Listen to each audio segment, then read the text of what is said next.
Belanjawan lobak pada kayu rakyat bukan keldai. Belanjawan BNPN 2023 yang dibentangkan oleh Tengku Datuk Seri Zafrul Abdul Aziz adalah belanjawan paling gagal dalam sejarah Malaysia. Ini adalah kerana beliau telah mengumumkan perbelanjaan paling tinggi dalam sejarah iaitu sebanyak 372.3 bilion ringgit meningkat 40.2 bilion ringgit berbanding tahun lalu walaupun hasil kerajaan diunjurkan jatuh pada tahun hadapan. Menurut ahli jawatan kuasa pimpinan amanah Muhammad Faiz Fazil, beliau mempersoalkan dari mana sumber hasil kerajaan, adakah pinjaman luar negara atau cukai barang perkhidmatan GST. Katanya belanjawan ini suatu yang sia-sia kerana parlimen telah dibubarkan walaupun ia dilihat sebagai gula-gula pilihan raya umum. Namun ia menunjukkan kompetennya BNPN untuk mentadbir negara sekalipun selepas pilihan raya umum ke-15. Alasan saya menyatakan pendirian ini adalah kerana dalam belanjawan ini sejumlah 95 bilion ringgit diperuntukkan untuk perbelanjaan pembangunan. Walaupun begitu, tidak ada satu pun projek mega baharu diumumkan. Maka tiada projek yang mempunyai kesan pengganda ekonomi yang tinggi yang mampu merangsang ekonomi di bawah, terutama perusahaan kecil sederhana IKS. Yang ada hanyalah projek lanjutan sahaja, ujar Faiz.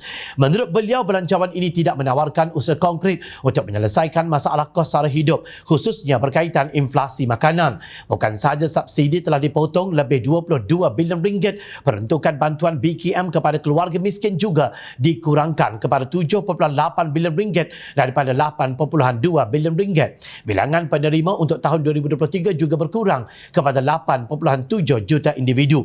Oleh kerana dianggarkan lebih 600,000 isi rumah M40 telah tergelincir ke dalam golongan B40, maka penurunan ini akan menyebabkan lebih ramai rakyat yang akan sengsara pada tahun depan. Tegasnya, Pengerusi Biro Pengguna Tani dan Luar Bandar Amanah itu mengkritik kerajaan BNPN yang dilihatnya gagal memperkenalkan reformasi struktur bagi mengurangkan harga barang seperti makanan. Dalam belanjawan ini langsung tidak disentuh mengenai kemerosotan ringgit dan impak terhadap inflasi serta usaha mengurangkan impak ini. Mengapa tidak ada peruntukan untuk reformasi operasi pasaran bagi mengawal harga makanan? Keadaan ini akan lebih meruncing apabila GST dilaksanakan semula. Bedasnya, beliau juga mengecam sikap kerajaan mengabaikan sektor pertanian dan agromakanan dengan peruntukan perbelanjaan pembangunan bagi Kementerian Pertanian dan Industri Makanan hanya dinaikkan 0.12% kepada 1.54 bilion ringgit. Apakah reformasi pertanian yang boleh dilakukan jika tiada perbelanjaan yang secukupnya? Soal Faiz. Hasilnya, kata Faiz, sektor pertanian akan kekal di takut lama dan poket penduduk luar bandar tidak mampu dikembangkan. Ahli Dewan Undangan Negeri Permatang Pasir itu menjangka Barisan Nasional tidak mampu untuk membentuk kerajaan bersendirian walaupun mendapat banyak kerusi parlimen pada pilihan raya umum ke-15 nanti dan kerjasama politik bersama PAS dan Bersatu akan diteruskan. Keadaan ini akan mengulangi ketidakstabilan politik sekarang dan ia tidak mampu menarik keyakinan pelabur asing yang pasti merencatkan lagi pertumbuhan ekonomi negara. Apatah lagi mereka berhasrat untuk membebaskan pemimpin mereka yang terpalit dengan kes rasuah yang pasti memberikan imej yang lebih negatif kepada negara, dakwanya. Menurut Faiz, hanya Pakatan Harapan yang menjanjikan kestabilan politik wajar diberikan peluang sekali lagi untuk menerajui Putrajaya. Kerakusan pemimpin UMNO untuk mengadakan pilihan raya walaupun rakyat terpaksa bergelut dengan banjir menunjukkan sikap sebenar mereka yang lebih pentingkan kuasa berbanding rakyat.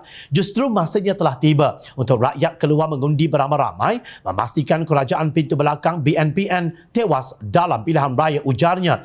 Beliau menegaskan rakyat wajar memilih kerajaan baharu untuk memastikan belanjawan 2023 dibentang semula selepas pilihan raya umum ke-15 sejajar dengan kehendak pasaran dan keadaan fiskal negara demi kesejahteraan rakyat dan keseluruhannya. Gula-gula apa kalau belanjawan yang dibentangkan itu tidak diluluskan?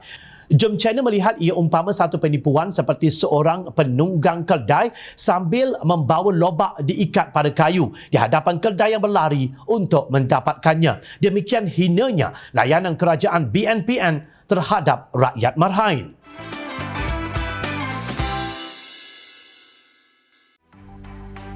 Mencari maklumat dan berita politik yang bebas, kupasan yang tepat, panas.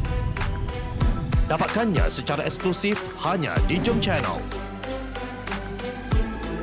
Komitmen kami, pentasan berita Isnin hingga Jumaat.